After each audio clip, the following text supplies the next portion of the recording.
Cano. I am a climate communications expert and journalist, and it is my pleasure to be moderating today this event, the only event at this SB56 around buildings and construction, understanding emissions, setting Paris-compatible targets, and providing inputs to the enhanced transparency framework and the global stocktake, the backbones, accountability backbones of the Paris Agreement.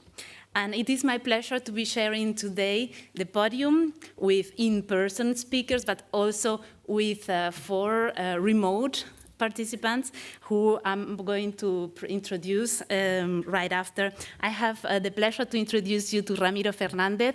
Ramiro is the campaign director for Race to Zero and Race to Resilience from the high-level climate champions. Ramiro, thank you for joining us today. I also have Jigme.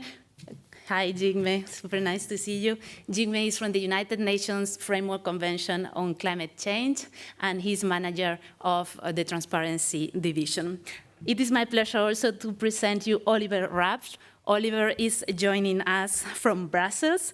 Here today, he just took the tallies and he will be back. It's amazing how transportation these days allow this fast moving. And Oliver Rabt is the author of, one of the lead authors of the compendium that we are going to launch today, and he's representing the Buildings Performance Institute Europe.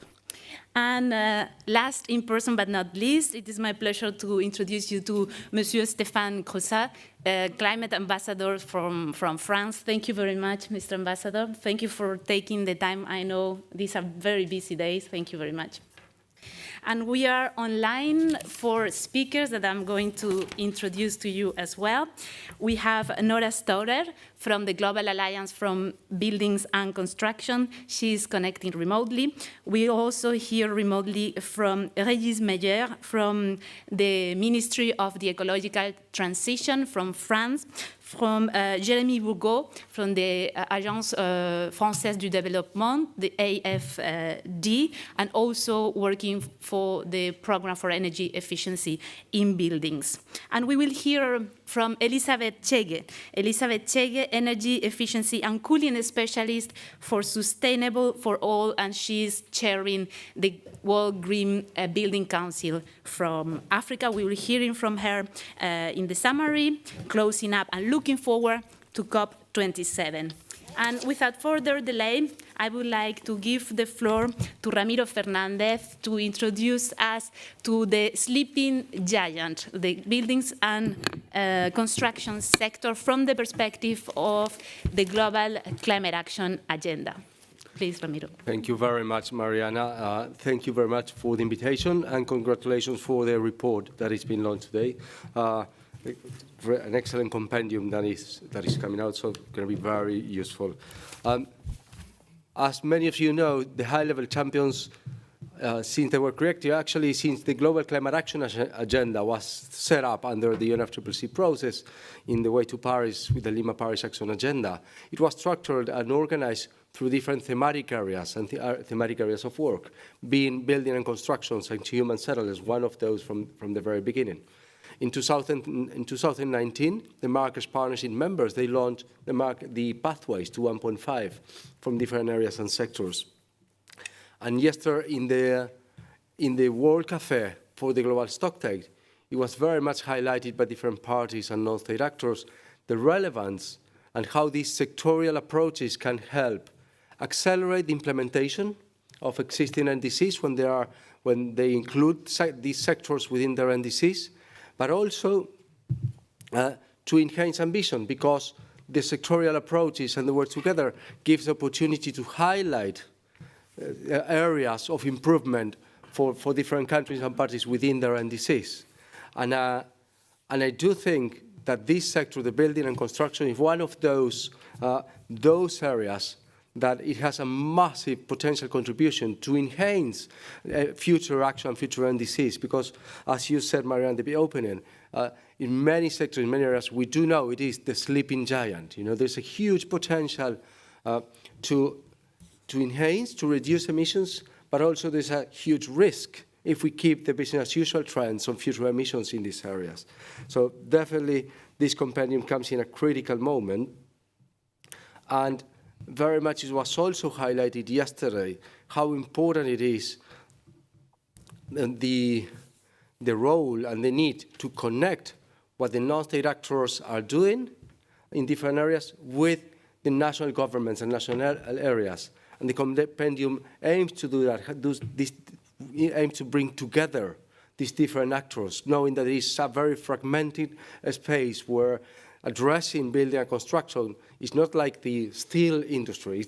We need to work with all the areas and industries and different sectors, and working with local governments, energy sectors, with national governments. So it's a massive challenge that working into that area. So this compendium also helps to bring into that area that direction. And finally, members were also requesting yesterday that there is a clear lack of data, of compatible data on many areas and sectors, and more in developing countries. And the compendium, it provides an excellent guidance for developing countries about how they can collect, assess, measure, and report, analyze this sector in a more consistent way related to their emissions. So I think it provides very good guidance and ideas. It helps connecting parties and non-party stakeholders. So we're really looking forward to see how the information, the analysis, and the tools that the compendium presents will support non-state actors and also national governments to enhance and accelerate climate action and enhance their NDCs and long-term strategies in this sector on the way forward. From the climate champions and on the plans on the way forward, we launched last year the 2030 breakthroughs. There's a specific breakthrough for building and construction with key milestones and targets, and we're engaging right now with the Egyptian presidency and with our partners to bring progress and show the progress on the 2030 breakthrough on building and construction by Sharm el-Sheikh at COP27, building on the success of the Built Environment Day that we had in Glasgow. So we're very much looking forward to commit and engage into that direction with all of you. So with this, I will congratulate you for the compendium again, and thanks for inviting me. Thank you, Ramiro. Thank you for your presence. We know that you may need to leave earlier, so we want to thank you. For the initial end. Thank you very much. So, as Ramiro said, the building and construction sectors are sleeping giants. We are talking about 37% of the energy-related emissions. This is more than transport and more than industry emissions. And we often, when we think about emissions, we picture exhaustion pipes, tails, we picture land degradation, deforestation, which is the case, but we also need to give visibility to the built environment. And with that objective at COP21, France put buildings at the center of the agenda, and that was the birthplace of the Global Alliance for Buildings and Constructions, and many good things that happened, like last year, the breakthroughs in Paris, in Glasgow. And without further delay, I would like to give the floor to Ambassador Crousset from France. Please, the floor is yours. Thank you very much. Congratulations on organizing this event and on this compendium. We have one of the lead authors right next to us, so it's really my pleasure to really congratulate you for this very timely presentation of the compendium. You were talking about the sleeping giant. You mentioned 37% of energy-related emissions are due to the building sector.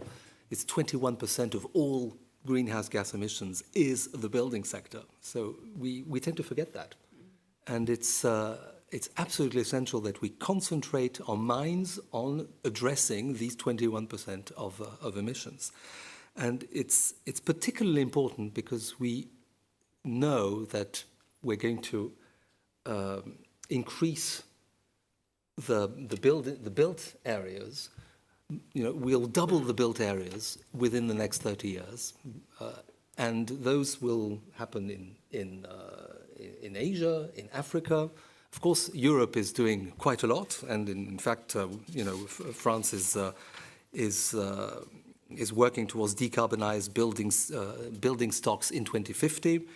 With countries such as Denmark, where we've been the first to introduce in our technical regulation life cycle carbon thresholds for new buildings. We're doing this doing it this year. So Europe is doing a lot of great things and trying to work also towards zero positive emission buildings. It's something that is becoming more and more part of the discussion in the architecture circles, and we have now the technology to really have these positive energy buildings. But we need to work elsewhere as well, and we need to work in Africa and in Asia, because so many buildings will be built, and we mustn't miss the chance of doing that. That's why we have, there are a couple of things that really need to be done. First of all, energy efficiency, absolutely key. It reduces energy demand and thus generates many co-benefits.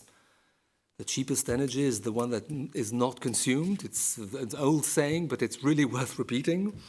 And also what's interesting is that we have, on the energy efficiency front, we have countries have realized how important it is.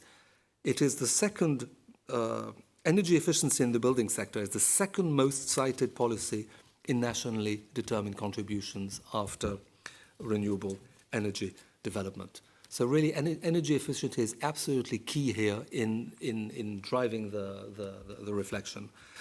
But in order to achieve climate neutrality, new challenges need to be taken up, and that is the decarbonization of materials, products, components used in the construction of buildings. We need to move towards frugality of design and use. It was highlighted in the IPCC third report. Increase electrification and the development of on-site energy, renewable energy sources.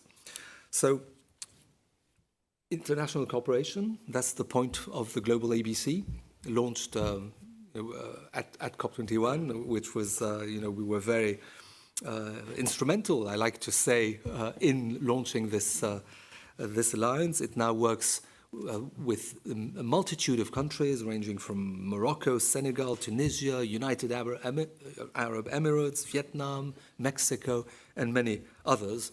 And it also has a tremendous secretariat, which is very important for any alliance to be thriving.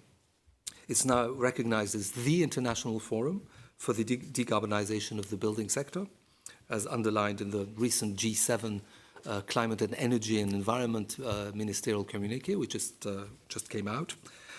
And on the operations side, the Program for Energy Efficiency and Buildings has been providing political and technical assistance to the Global IBC since 2018, involving the French Development Agency in particular, the GIZ, and so on. And then finally,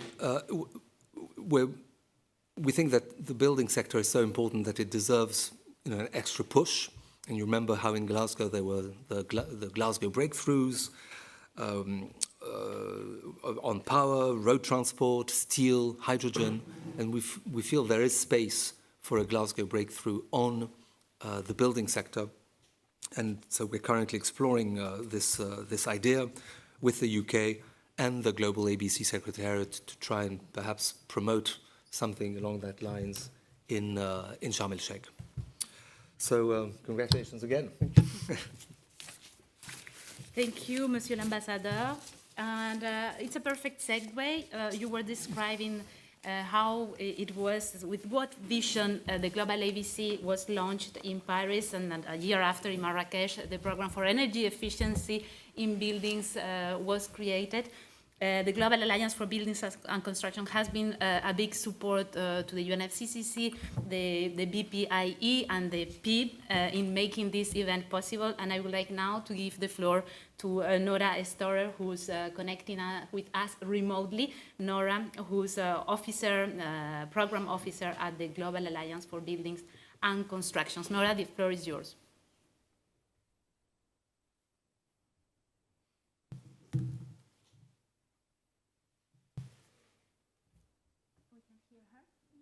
I hope you can see my screen okay. Can I just get a thumbs up? Yes, fantastic. Thank you for giving me the thumbs up. Allow me just first of all to thank specifically the Program for Energy Efficiency in Buildings for organizing this, and congratulations also on the report. And special thanks also to Monsieur Crozat for his warm words, but also for the continued French support. And indeed, French was instrumental for founding the Global ABC at COP21 and continues to be instrumental for the Global ABC. So I really wish I could be there in person and meet you and say hello. But nevertheless, I'm happy to at least be here in this manner. So some of the facts and figures that I would like to share with you here today on the Global Status Report on Buildings and Construction and buildings on their way to COP27 have already been shared, but sometimes it helps to repeat, so I hope you'll indulge me. We've heard already that it is a massive opportunity, buildings and construction. We estimate that the equivalent of Paris is added in floor space every 5 days, and that half of the buildings standing in 2050, 2060, depending on what model you use, have not yet been built. And yet it is the most cost-effective, or one of the most cost-effective mitigation potential of any industrial sector, and it has a massive co-benefits, including job creation. The IFC estimates a 24.7 trillion investment opportunity for green buildings, and 2/3 of global wealth approximately is stored in real estate. So the figures are quite impressive here. We already heard about the Global ABC. I won't spend a lot of time on this, just to say that indeed we were founded at COP21. We started with 79 members and we are now 238 members. So we have really experienced a lot of growth, especially in the last 2 years, really reflecting the growing awareness of the importance of that sector. And this includes 36 countries. And we are united in a common vision, a zero-emission, efficient and resilient buildings and construction sector. Our vision comes strongly from the UNFCCC Marrakesh Partnership for Global Climate Action. It is a forum for uniting all the non-party stakeholders that by 2030 we need to have emissions from the built environment, and by 2050 this needs to be expanded to decarbonization along the life cycle. And roughly speaking, our three key goals and associated activities is to be a catalyst for deep collaboration, to track progress and to support countries based on their situation, and always with and through countries and relevant respective ministries. Okay, a few facts and figures. So some of the facts and figures, as I said, were already mentioned. So I'll try not to repeat myself too much, but I think I would really like to share with you this slide because I think it gives hope. And that's important because it can sometimes seem overwhelming, the massive task that we have ahead of us. But we do see this slide here compares 2 time points, 2015 and 2020. And we do see that we have really made progress. And by we, I mean the buildings and construction community. So if you look at NDCs, and it was already mentioned that building energy efficiency is the second most mentioned measure after renewable energy. And we actually see a growth of 55% plus countries now mentioning buildings in their NDCs. Actually, it's more now even. It's not, we are now at 147, not even 136. So it's 146, not 136. So it continues to grow. Also for building codes, energy intensity is down, emissions intensity is down. So the point I'm trying to make here is we're making progress. The direction is right, but the speed is not. And this graph illustrates that the speed is not right. We need to do much more and we need to be much, much faster. This is our global climate tracker that BPIE, who and Oliver is of course with us, has developed for the 2020 release of the Global Status Report for Buildings and Construction. And this graph here is based on data from 2020. And what you see here is if we want to achieve the goal of zero carbon building stock by 2050, and if we just ignored the fact that 2020 was a strange year regarding COVID, it actually looks as though we are on track to that goal by 2050. But if you calculate the COVID-19 impacts out, we are far away from the track. So we do need to move a lot faster. Allow me to say, sorry, before I go on into the social figures, that the 37% of energy-related CO2 emissions, that is correct and was already mentioned. It is actually very likely an underestimate. So actually, we're probably looking at a higher level, a higher percentage of emissions, because certain things like bricks or chemical reactions from cement production, like related to clinker, is not included in that. So I just wanted to mention that. Okay, so in terms of jobs, we're looking at 9 to 30 jobs in manufacturing and construction being created for every $1 million invested. That's a lot more than many other sectors. And at least for Europe, 60% of home retrofit expenditure actually goes towards labor. So there is really a strong sales point here to be made. It's not just, quote unquote, just about climate. It really also is about livelihoods and jobs. And here you can see a slide about codes. And I mentioned earlier already that codes, it is also growing the number of countries that are mentioning that have building energy codes in place. That is good. What is not good is that in the percentage of countries that have mandatory building energy codes for the entire sector in place, it's only 22%. So really, it's not sufficient, and we need to move much faster. Building energy codes are a very important pillar to push the market forward. It's very different by region. So for instance, in the MENA region, actually we're at 44%. So their enforcement is a bigger issue. In Africa, we're at 9%. And in Africa, of course, we're looking at massive construction growth in the next decade. So this is very important. Okay, I will skip over this because Monsieur Cronsat already mentioned this, which is fantastic. The fact that energy efficiency is in buildings is often mentioned is the second most mentioned one in NDCs. So let me go straight to the roadmaps, and that will be my last point. The global ABC also works with countries, as I said, through building decarbonization roadmaps. Now we have a global roadmap in place, and we have 3 regional ones in place for Africa, Asia, and Latin America, fully recognizing that these are vast and diverse regions. We developed these with the input of 700 stakeholders from all around the globe, so that in our minds gives it a certain degree of legitimacy, that it's not just something that we put on the table. And the idea is that we need to transform the sector through 8 key areas, and that's urban planning, new buildings, existing buildings, operations, appliances, materials, resilience, and clean energy. Each of these have targets by 2030 and 2050, and each of these have priority technology and policy measures. Now, what we're doing currently is we're breaking this down, we're cascading it, if you will, to the sub-regional and the national and local level. And this is, in our minds, a very hopeful thing. These roadmaps are then often associated with the country's NDCs. We're working, for instance, in Vietnam and Cambodia. The processes there are almost finalized. And some of our members, some of our countries are beginning to take this roadmap model and apply it themselves, which I think is very good. It's a sort of franchising. We think this is fantastic. Of course, this is all in the public domain. So the UAE, for example, they have taken this model and they are currently developing roadmaps for 22 Arab states themselves. And we are very excited about this. And this will also be launched at COP27.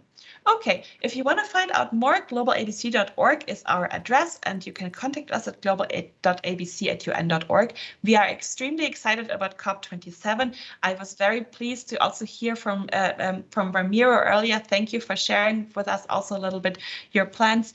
We are, of course, working very closely with the climate champions through the Building to COP coalition, and we are working towards having buildings have a strong presence at COP27 through things like the buildings breakthrough. Thank you to France. Once again, we're very excited about this prospect, and through hopefully, potentially, cities, regions, and built environment day is something to that effect, though, of course, the decision there is up to the host, Egypt. Thank you very much, and back over to you, to the panelists. Thank you, Nora. Thank you very much. This was not an X-ray, it was an MRI of the building sector. I invite everyone to really go and read the global status report, because it is very rich, and it is incredible what this group of over 250 members have reached to do in such a short time. I mean, it's what, 7 years since the Global Alliance was created, and it is amazing. Thank you, Nora, for that. And I would really like to say a special hello to Jigme, a former colleague of mine. Jigme knows a lot of NDCs, long-term strategies, and especially a lot about the transparency framework, which is really the backbone. What is at the heart of the accountability system of the Paris Agreement. And we are now going to hear from Jigme, manager of the Transparency Division at the UNFCCC, what climate action in the building and construction sector in the context of the climate change negotiations, what we must know about this. Jigme, please. Thank you, Mariana. Ambassador Crozat, fellow speakers, dear distinguished participants, both in person and those who are connected remotely. Let me first extend a very warm welcome to Bonn on behalf of UNFCCC Secretariat. I know it's Saturday, quite late in the evening, so I hope we can close this so that we can enjoy nice warm weather outside. I'm happy to be here and share some perspective, some thoughts of how we see the whole process going forward. And here, I wanted to take a moment and step back and look at what we have managed to achieve so far. Because in lead up to now, the journey has been long. It has not been easy, but I think we have had tremendous success. Glasgow was a significant milestone for the process at large for the global community after Paris in 2015, where we adopted the Paris Agreement itself, and then the another one being in Katowice in 2018, where we managed to finalize most of the core operational rules to implement the Paris Agreement. And at the cost of repeating myself, I want to highlight some of the things that we see as key outcomes of Glasgow that represent significant progress going forward in our effort to address climate change. The package itself covers full spectrum of Paris Agreement, including strengthened efforts to increase resilience, to curb emission profiles going forward as urgently as possible, and then also to mobilize and provide financial resources for both mitigation as well as adaptation. Another significant outcome coming from Glasgow was this reaffirmation of the pledge of providing $100 billion, and that I think is also important outcome, given that this will have positive impact across whole sector.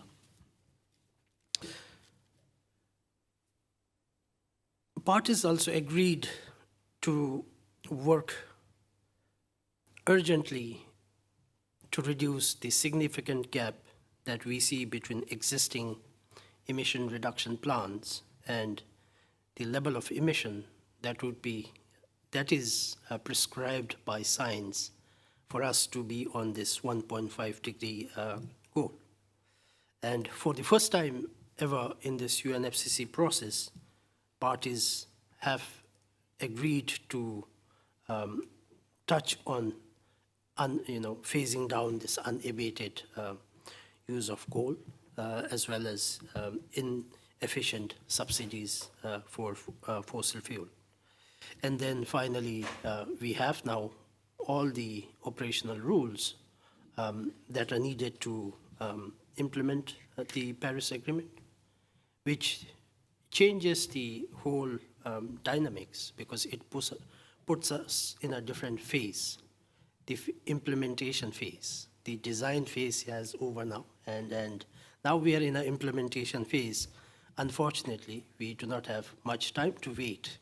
That implementation needs to happen as urgently as possible. Because we the current actions are far short of what is required by science. In IPCC, this is very well-known information by this time now. As per IPCC, the emissions need to decline by 45% by 2030 compared to the levels in 2010, and it has to reach net zero by 2050. Now, if you compare this with the estimated emissions that we can see from the implementation of NDCs in 2030, it is estimated that the emissions would be in other direction. We expect emissions to be 14% higher than compared to 2010 level. So it is, in fact, in other direction. So the gap is much significant. So this goes on to show that we will need urgent and ambitious action from every corner, from every actor, and from every sector. And that includes building and construction sector. And Ambassador Crozet and Nora had already mentioned that energy efficiency in building sector is reflected as one of the, in most of NDCs.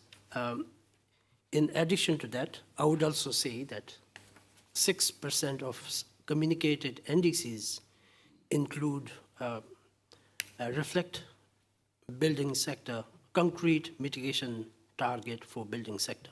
So it, 6% also include the actions in building as a part of their commitment itself, which I think it's significant, but we will need more, obviously.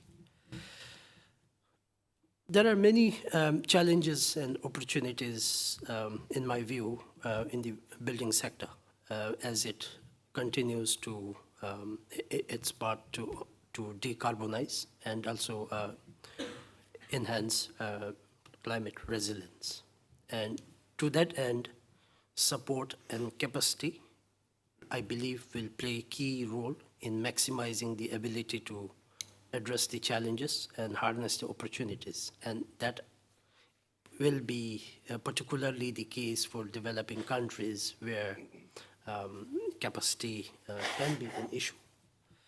So to that end, we in the Secretariat, we were quite excited when we had this opportunity to partner with our colleagues here, with GIZ Program for Energy Efficiency in Buildings, the Building Performance Institute in Europe, UNEP, Global Alliance for Building and Construction, to work on a tool, technical tool, that could help develop, particularly developing countries, to unlock these opportunities that exist. And I do hope that this compendium serves as a useful tool for them, to help them to make informed science and evidence-based decision and policy choices, and which in turn can allow them to harness the maximum possible ambition within this sector. So I look forward to continue working with our partners, because producing a compendium is just the start of the journey. So we'll need to now find ways to take this tool, take it to the ground, and help them digest this tool, so that this tool becomes much more meaningful and impactful. So thank you so much for your attention, and have a good evening. Thank you. Thank you. Thank you very much, Jigme. And as you said, we must absolutely bend that curve, and the heavy lifters, the major emitting sectors like the building and construction sector has a lot to do, but we need to help developing countries. As we speak in these 2 weeks of the A.S.B.L 56, two surfaces as big as Paris, like 2 Parises will be built as we speak. like this, popping out from the ground, and we need to make sure that this is done right. And this is mainly happening in the fast developing countries, and with them in mind, this Buildings Monitoring Compendium has been developed. And without further delay, I would like to give the floor to Oliver Raft, who's the Executive Director of Buildings Performance Institute Europe and one of the leading authors of this compendium. Please, Oliver, the floor is yours.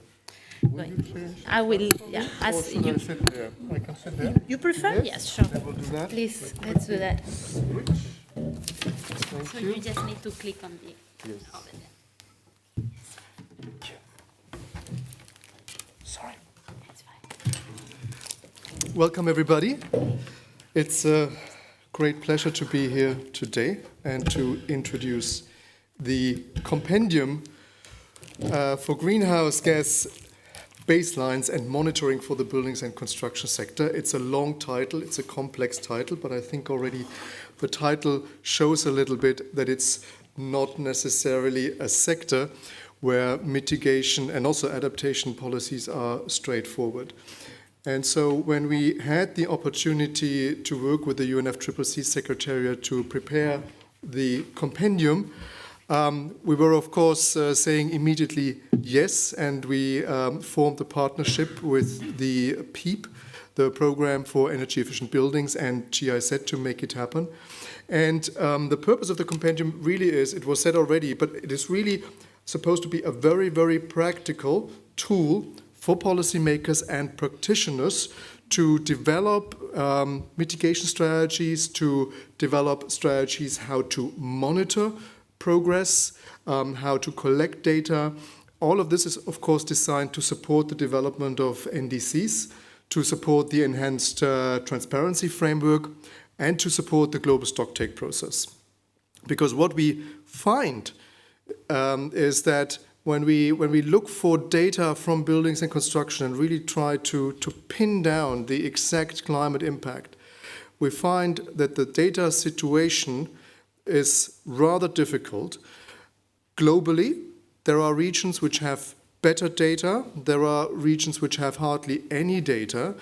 And so what we're doing annually in the Global Status Report, which Nora Storia mentioned earlier, is where we're trying to describe the situation, but we also have to admit that some of the analysis is based on extrapolation and sometimes on modeling and on estimates.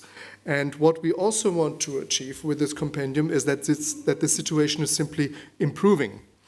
And so when we look at the document, it has two parts. The first parts, chapters 2 and 3, talk about the sources of the different sources of greenhouse gas emissions from the sector, about methodologies, how to quantify them. And then the second part is really very practical, describing strategies and measures, and I will go through the two parts in a moment. We also wanted to make sure that this piece does not only talk theoretically about policies and mitigation efforts, and therefore we decided to have over 30 examples in form of different text boxes, over 30 examples from countries from around the world about successful mitigation measures, policies, voluntary programs, and everything else. And of course, we have a glossary, an annex, and a bibliography to make it work.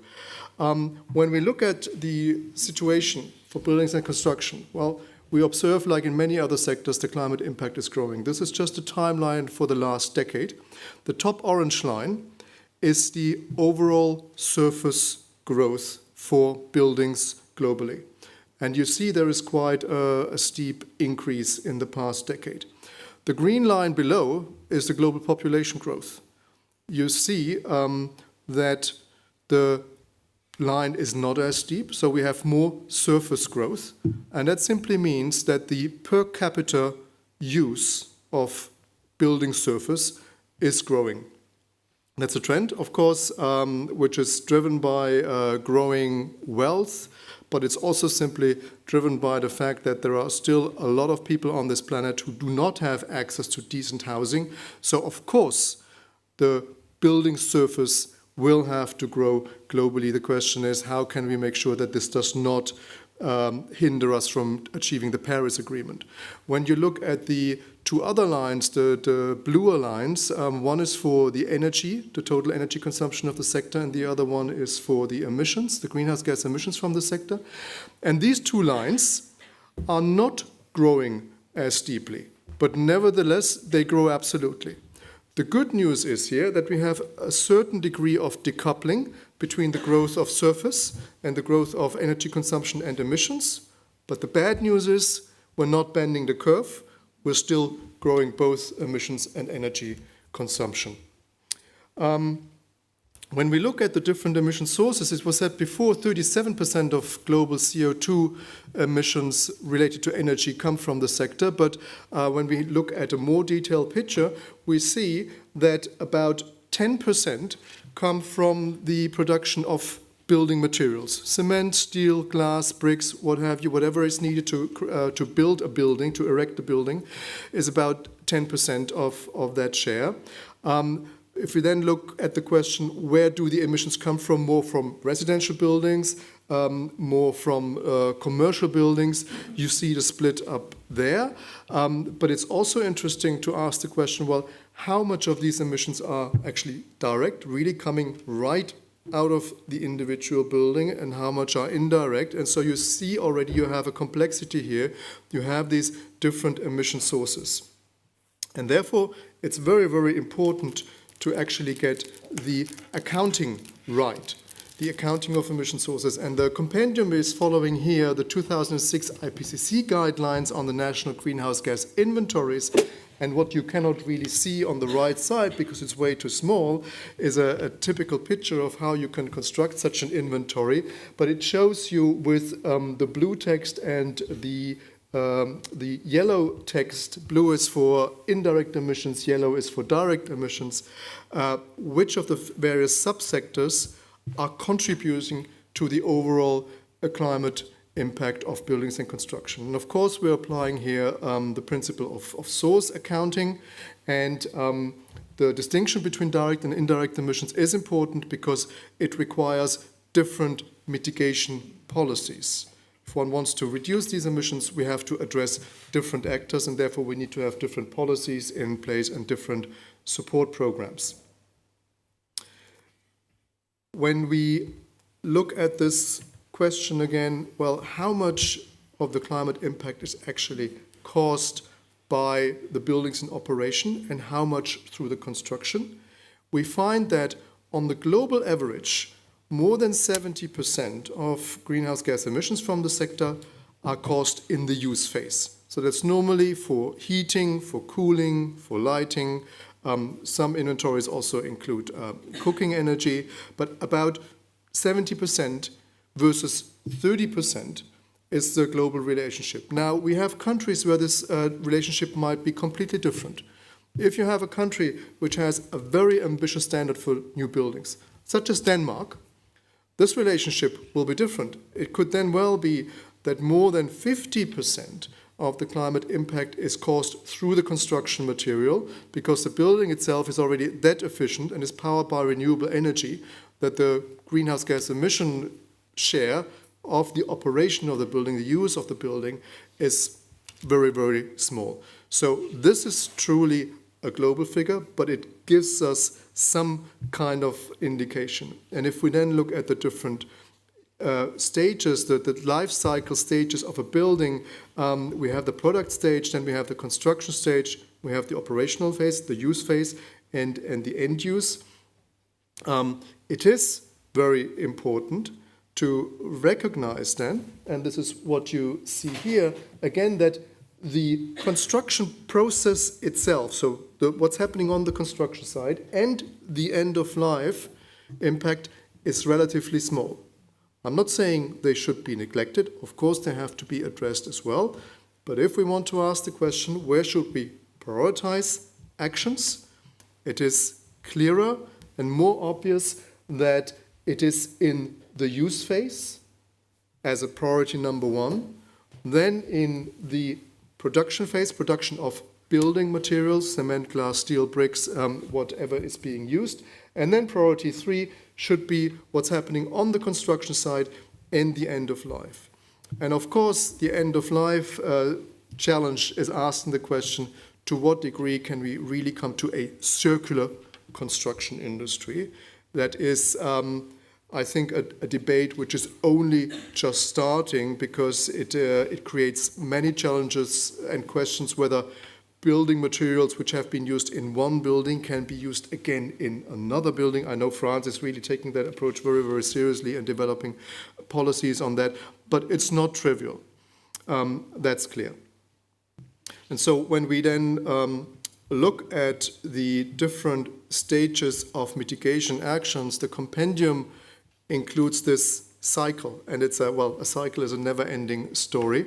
And so it is really important that, first of all, a country is quantifying the impact, the emissions coming from buildings and construction, and then it's going through the various stages of identifying priorities, developing policies, but then also monitor the policies, really monitor what's happening, collaborate with the construction industry, collaborate with other stakeholders. What is also very important when we talk about the mitigation policies is that we take really all the impacts of policies and measures and support programs into account. Because in contrast to some of the other heavy emitting sectors, in contrast, for example, to the steel sector, construction and buildings address all of us. We spend our lives in buildings. Today we are inside a building, and you spend probably much of your week here in buildings. At home you're in buildings. Whether a building is performing well for us or not is something we feel immediately. Not only in terms of the question whether it's efficient, but also in terms of the question whether it's well ventilated, whether the air inside is good, whether there is enough daylight, whether the architecture speaks to us and makes us feel comfortable. And so when we develop policies which make buildings more sustainable, there are these many side benefits which you have listed here. And that means that we must deviate from the traditional cost-benefit analysis when thinking about investments in buildings. It's not sufficient to ask the question, well, how much will an efficient building reduce my energy bill? That's of course important, but it should not be, and it cannot be, the main driving indicator, the main driving factor when taking policy decisions. We must look at all these other impacts as well. And as BPIE, we're doing a lot of policy analysis. We're asking the question, well, what actually works and what doesn't work? And we often speak with normal citizens. And when we ask about the barriers or the drivers to investing in upgrading buildings or investing in a highly efficient new building, people hardly ever say, well, I want to reduce my energy bill. They very often say, I want to live in a more comfortable building. I want to have less draft, or I want it to be better cooled in the summer, or what have you. So all these so-called multiple benefits are very, very important when designing policies. And then, of course, when we design these policies, when policymakers think about, well, what is possible, we have a very wide range of policies available. They range from completely voluntary actions, such as labeling of buildings or simply awareness raising, to, on the right-hand side of this graph, to mandatory performance standards for buildings, or even mandatory renovation. In Europe, we have a number of countries where we have mandatory renovation requirements in place already. Not necessarily for all buildings, but for certain parts of the building stock. And so there is a broad variety, and as I said, we're mentioning a number of these very practical examples in the compendium, and this is, well, of course you can't read that, but this is really just a copy and paste from the table of content. It just lists all the text boxes we have there, and therefore I would really like to invite you to have a look at the compendium as such. It's of course available on the website of the UNFCCC Secretariat, but if you're interested, I also brought a number of memory sticks which I'm happy to give to you. It's on there. We have them somewhere in the room. This memory stick also contains the global status report for buildings and construction, which Nora Stoyer mentioned before, and a little bit about BPIE. And with that, I would like to close. Thank you very much, Marianne. Thank you very much, Oliver. Really, it is a source of knowledge. It could be a roadmap for the deep decarbonization of the buildings and construction sector. And I really hope that everybody in this room scan this QR code or take the US memory stick, and people watching us online, they just go to UNFCCC and download the compendium, because it is really a source of very valuable information. And without further delay, I would like now to turn to Paris. Régis Meyer is connecting from the French capital. Régis is a decarbonization expert at the Ministry of the Ecological Transition of France, and he used to be co-chair of the Global Alliance for Building and Construction. He's going to present us the French case from a policy perspective. Régis, the floor is yours. Yes, thank you to invite me to have a short explanation of the key features of the French policy concerning building construction and especially decarbonization. So first, I would like to give a short overview. Do I skip, or do you skip the? Okay, thank you. So for us in France, I think I summarize what is important. That means first, for the policy, we need to transform the building sector. We need a strong and inclusive governance that shape a long-term partnership between regulator, administration, and the building industry, and all the sector of the building industry. So in France, we have what we call the Plan Bâtiment Durable for that partnership, and we have a Conseil supérieur de la construction et l'efficacité énergétique, where all proposals from the regulator are discussed before validation. So I think it's very important to have that, and I think it's the key of success of the French policy. Second is ambition, a clear ambition. So the ambition, I will explain later, is based on is embedded in two documents or two strategies concerning the National Low Carbon Strategy and Multi-Energy Program. And the building play an important part or role in this strategy. Third, we have the history of enabling regulatory framework which is based on a progressive obligation. That means every 5 years we review the regulation and strength the threshold. And that, I think, is important, this progressive and plan review of the regulation.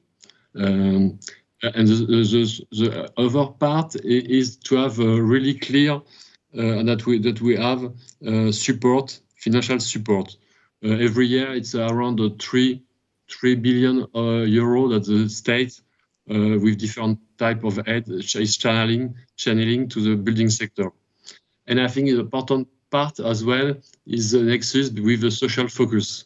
As Oliver have said, that we can't isolate this policy with the other part of the building benefit that we have to follow, like a social issue in the building sector. Next one, please. So that shows in one diagram the ambition in France to reduce our emission. So we succeed to reduce only by, I think, something like 12% during the last 7 years. So now we have to speed up, and the aim is to decarbonize fully, almost from 90 million tons of CO2 to 5 million tons of CO2, the emission of the building sector by 2050, and with an intermediate goal on less than a reduction of almost half by 2030 in comparison with 2015. So next one. So that is embedded in what I said in our national policies. So in this National Low Carbon Strategy and Multi-Energy Program are 5 years program that are reviewed. And I want to say that from next year, all that will be coordinated into energy and climate programming law. That means including adaptation. And one part which I wanted to highlight is the ambition to to decarbonize the heating of buildings by promoting renewable energy in district heating, by substituting coal-fire heaters or oil-fire boilers, and to promote efficient home wood heating system as well. So in France, we have around 10 million or 9 million homes that are partly or fully heated by wood. And we have the aim to stop using coal or domestic fuel oil for heating at the end of this decade. Next. So, as it was said, energy efficiency first is our policy. It's a European framework, but the ambition is to divide by 3 the energy consumption per cubic meter of the building stock. So it's a huge challenge that aims that we need to mobilize between 20 to 30 billion euro investment per year, and that leads to financial support around 4 billion per year, what we are almost there. So that means we have the policy settled, and now we have to deliver. Next. So, energy renovation plan, that I would like highlight 3 policy, 3 tools that we use. So, energy renovation plan aim to ban or eliminate thermal colander, especially for renovation of low-income households, and as well a progressive ban has been already decided from 2025 to 2035, 34, sorry.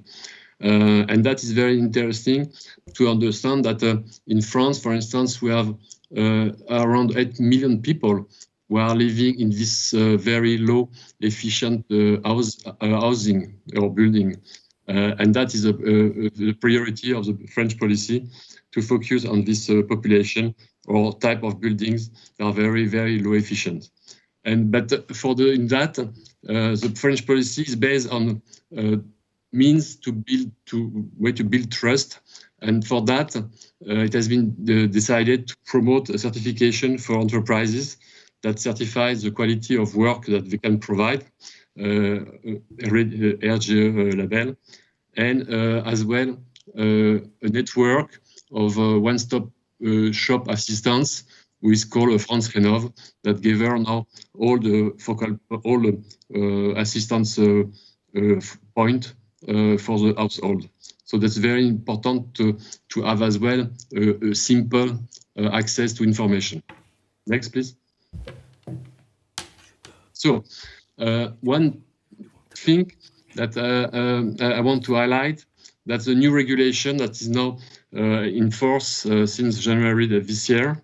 That's been one of the first regulation, maybe the first in Europe anyway, including mandatory threshold of carbon for energy and for construction. That's interesting, that it will lead to a decrease of 30% of carbon embedded in the construction from now to 2030. Another point is that we include as well a first attempt to integrate the new the evolution of the climate. That means we don't use the historical climate to design the summer comfort in new buildings, but we take as a reference the last heat wave in 2003. That was the highest registered temperature in France for a long period. So that's now a way to adapt the new design to the future climate.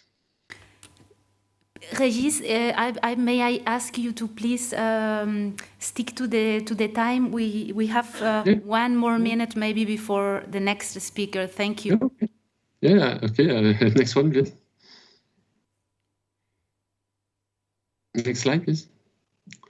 And one thing is important, that's not to focus only on housing, but as well on the tertiary building. And that, I think, is a very interesting way to design policy. First, it has been a voluntary engagement from a tertiary building owner or manager that was first step to set some mandatory threshold to all buildings that are over 1,000 quadrat meter, and with a progressive reinforcement that's been targeting 40% decrease in 2030, 50 in 2040, and 16 in 2050. That means all buildings in France now have obligation to have better, to reduce their energy consumption. And the penalty, if not achieved, is based on NMHM and administrative penalties for building owners and per owner and per building. And that is based on obligation to report energy consumption and on a database that is operated by the French Agency for Environment.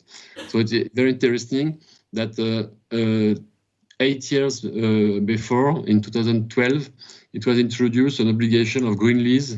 That means that oblige owner and company that are using building to collaborate to develop a common vision how to improve energy efficiency in the tertiary building. So that it is very interesting to have this long-term vision to be able to, at the end, bring some to set some mandatory threshold of energy efficiency, and that is a new policy starting, and that now put all the industry in the same vision and in progress. Thank you, Regis. We will have to wrap up, yes? Please. Thank you. Yes, I wanted to have a phrase to finish because I developed already that about the importance of financial support. And one maybe feature is very interesting in France that we have a white certificate scheme that is obligation on energy supplier that provide subsidies for energy investment and training and finance as well, a training program. And I want to finish on that the training program is very important to the success of this policy. Very good. Thank you. Thank you very much, Regis. And without further delay, we now go on with Jérémy Bourgault. Jérémy, who's connecting also from Paris, and he's a program officer at PEEB, the Program for Energy Efficiency in Buildings, and the AFD, the Agence Française du Développement. Jérémy, the floor is yours. Yeah, thank you very much, Mariana. It's a pleasure joining this important discussion today. The finance sector is central in helping to mobilize and redirect capital flows to decarbonize our economies. Especially in the buildings and construction sector, adequate climate finance is vital to achieve Paris-compatible targets. In 2019, the buildings and construction sector represented $5.8 trillion of annual investments, of which less than 3% went towards energy efficiency. This figure must increase, in particular in developing countries where energy demand will keep growing, pushed by rapid urbanization and rising cooling demand. The building sector also represents 7% of global employment, providing 220 million jobs worldwide. Therefore, massively investing in decarbonization and the resilience of our built environment is a unique opportunity to create local jobs and build capacities, notably in the aftermath of COVID-19. Improving energy security and the resilience to heat and extreme weather events of our infrastructures is therefore and therefore our local communities, is also crucial to lower future disaster risks and support long-lasting social and economic development. Development banks have therefore a special responsibility to support this transition. Development finance institutions actually represent 10% of global annual investments and have a significant role to play in shifting global finance towards greener buildings and construction practices. In 2020, the International Development Finance Club, IDFC, a global coalition of 26 development banks, reported a total of $16 billion of investments towards energy efficiency in new buildings and existing industrial facilities. This share of investments need to increase drastically over the coming years. Development banks can provide concessional loans to sustainable building projects and housing programs. They can also develop innovative public-private partnerships, such as revolving funds, energy services, and other performance contracting schemes.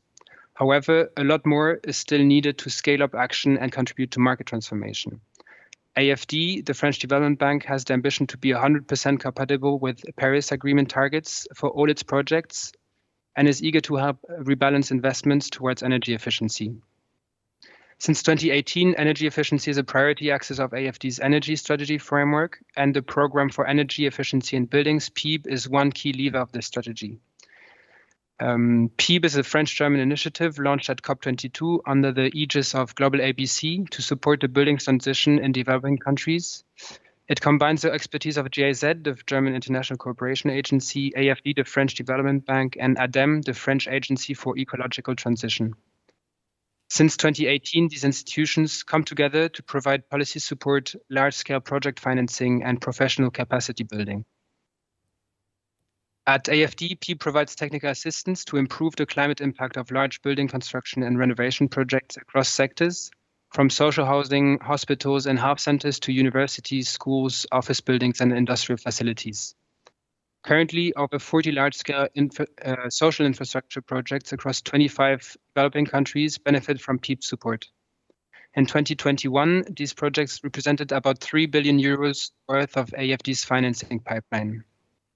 Combined with policy support and capacity building, these investments have a potential to shift practices in the buildings and construction sector. However, technical assistance alone is often insufficient to trigger investors to overcome initial financial barriers and lower their perception of risk. Investment grants can be part of the solution by partially covering the extra costs of energy efficiency measures and bring down their payback time. PEEB is therefore welcoming new donors in order to combine technical assistance with investment grants to shift financial flows towards energy efficiency. Later this year, AFD and the European Commission will partner up with the launch of a new regional PEEB initiative for countries of the southern Mediterranean region. This PEEB-MED will combine technical assistance with investment grants for public sector infrastructure investments in a region where rising temperatures are increasingly putting populations at risk and energy demand will keep growing. AFD has also started sharing the experience it has gained in the context of PEEB with other development banks. At COP26, the International Development Finance Club, IDFC, as mentioned before, launched with PEEB a Green Buildings Cooperation to coordinate, raise awareness, and share knowledge among IDFC member institutions. IDFC has set an objective to achieve $1 trillion of climate finance by 2025, and greening building sector investments is one of the best opportunities we have to achieve this target and bring a significant contribution to the reduction of the global climate footprint. Many thanks, Mariana. Back to you. Thank you very much, Jeremy. We had planned for 15 minutes exchange with the public online and here in the room. But before that, I would like to turn to Kenya, and I would like to invite Elizabeth Chege, who's energy efficiency and cooling specialist at Sustainable Energy for All. She's the vice chairwoman of the World Green Building Council, and she's the chairwoman for the regional chapter for Africa. So we are eager to know what your plans are and what is your analysis, Elizabeth, ahead of COP27, the African COP. Elizabeth, the floor is yours. Hello, thank you very much for having me on board. Let me know if you cannot hear me. I can see the panel looking back. Thank you, awesome. I've seen a thumbs up. So part of this presentation I'm bringing forward, I'd like to align it towards the COP27 days, the presidency days that have been announced already. But first of all, congratulations on the report that has been issued and also the tool that has been presented today. So one of the things that has been discussed just now around finance, we note that in every $100, only 3% is invested in energy efficiency. But at the same time, some of the countries across the region have already started doing their national energy efficiency plans. And part of that is to have a strategic plan as well as an implementation plan. Beyond that, we see that a lot of the countries are also looking at either upgrading the building codes, if they have them, and there's those that don't have building codes. Another aspect is that with the energy efficiency codes that we have and we're currently using to build, they're not aligned to the climate targets. So I really like what Franz actually talked about, aligning to the climate targets. So there's an opportunity around using science to align what we're actually trying to do over the next few years.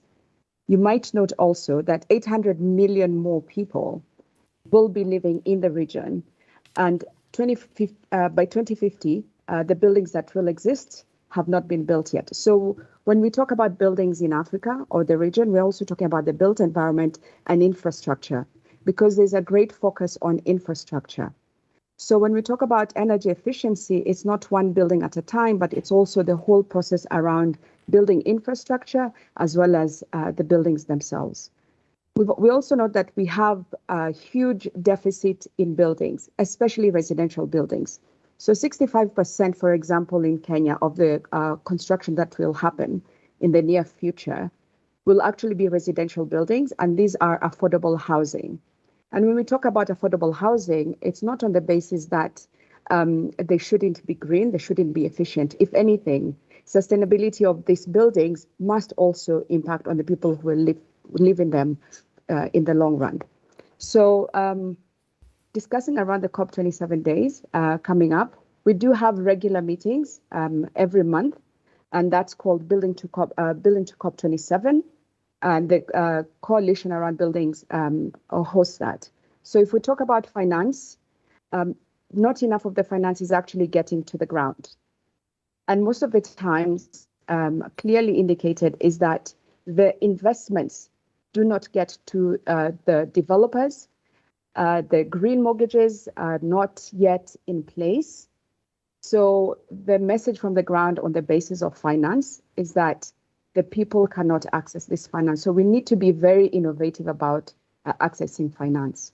If we talk about adaptation, there's an emerging challenge, which is cooling buildings. So in a warming climate and in a region that is warming up and part of the high risk impact countries, as indicated by a Sustainable Energy for All, 1.2 billion rural and urban people are at high risk in 2030 because they lack access to cooling. And this access to cooling is not just air conditioning or thermal comfort. It's also cooling in our hospitals, healthcare, cooling for vaccine, agricultural produce. So now this starts looking at cold chains and the infrastructure around our food losses. So the SDGs around meeting greenhouse gas emissions, for example, if you meet SDG 7.1, we would also have to look at SDG 1.1 to actually reduce the numbers at risk by 36%. So it means a lot more work connecting how we are actually approaching buildings, the built environment, and the people at the center of that. Mm-hmm. If I put together energy, water, and decarbonization days that have been indicated for COP27, definitely the focus on using less energy-intensive materials has been considered.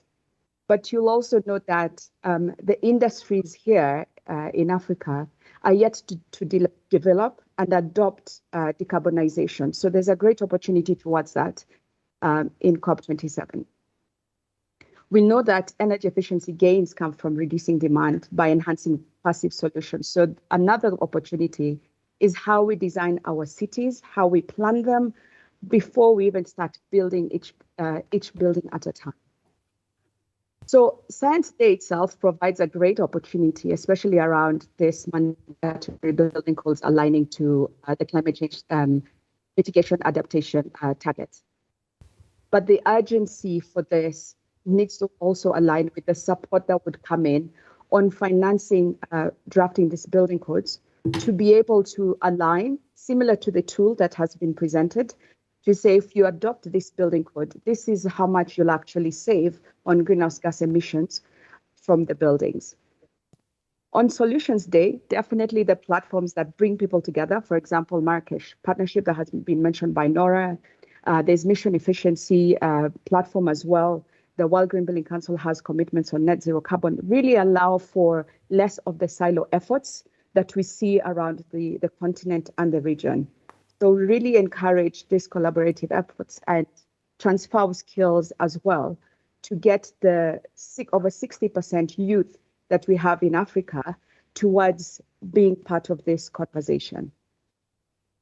To the last few points, when we say there is Biodiversity Day at COP27, and we talk about the equivalent of Paris is added in floor space every 5 days, and that of Japan every year until 2060, and the buildings that will stand in 2050 haven't been built yet, it means that we really need to have a balance between biodiversity and the built environment. And there's no reason to treat the two separately. We need to work together. Lastly, on gender, youth, and civil society, we find that the conversation around employment, inclusivity, will also be a big conversation. And COP27 has been dubbed to be the COP for the African people. On the ground, there's a lot of requests, opportunities to actually attend this COP, different from COP26, but it's also to break down the message so that people understand what buildings are about. When we talk about materials, we talk about energy, we talk about those industries and the value chain around them, including policies, will also require a lot of awareness and capacity building so that we can shift the masses to be part of the champions towards the goals that we're putting forward. Thank you.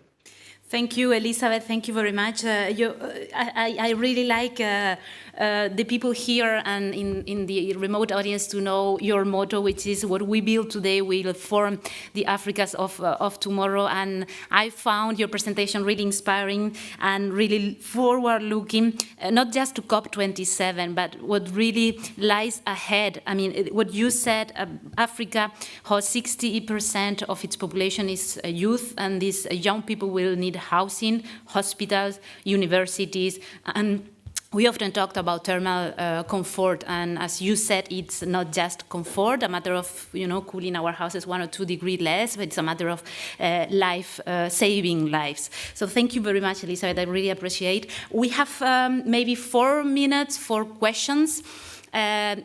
Thibault from NDC Partnership is in the room, and I would like to give Thibault the floor. Thibault. Hello, nice to see you. Thank you very much. Very nice to see you too. Nice to see the panelists, those online too. And thank you very much for these very interesting and inspiring presentations. I would like to make a comment about adaptation.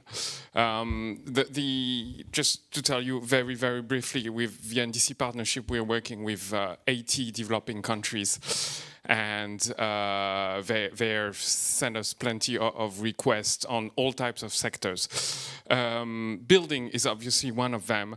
And interestingly, we have a very important share of adaptation requests that are focused on the building sector.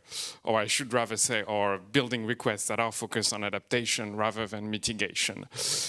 Obviously, you have everything that relates to cooling and heating, how to make the buildings more habitable.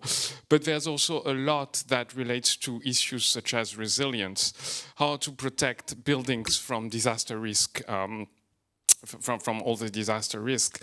And I think that all these are very linked to mitigation and to what we were talking about, because on cooling and heating, it's obvious. If you build better designed buildings, you will not have to use energy to cool them down or heat them up.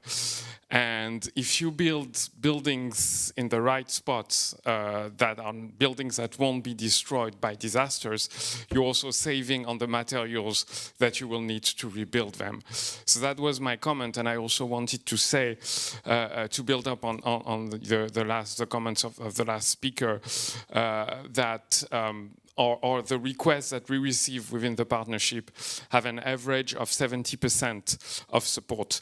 When you look at buildings in the in the building sector, which comes from our poorest of the countries, this average is 40%, which means that there's a huge gap in terms of support, and we need to, I think we urgently need to address this gap. Yeah. Thank you. Thank you, Thibault. Are there any other questions in the room for the panelists here or the panelists who are online? And if not, I would like, we need to free the room in less than 5 minutes. I would really like to thank you all. I would like, I see Elizabeth. Thank you, Elizabeth, eager and looking forward to meet you in Sharm el Sheikh. Thank you for all you are doing and raising awareness on this important topic. Jérémy Bourgault, thank you very much from AFD, PEEB. Régis Mégère from the French Minister of the Ecological Transition. Nora Stoller from the Global ABC. Thank you to you, and thank you, of course, to Ambassador Crossa, Oliver Rapt, and of course, Jigme. Thank you very much, and I invite you all to scan the buildings monitoring compendium, or to pick up the memory stick. And I, of course, invite you to visit the websites of the BPIE and the PEEB and the UNFCCC website. Thank you very much. Have a beautiful evening here in Bonn. Bye. Thank you. Thank you. Thank you very much. Thank you.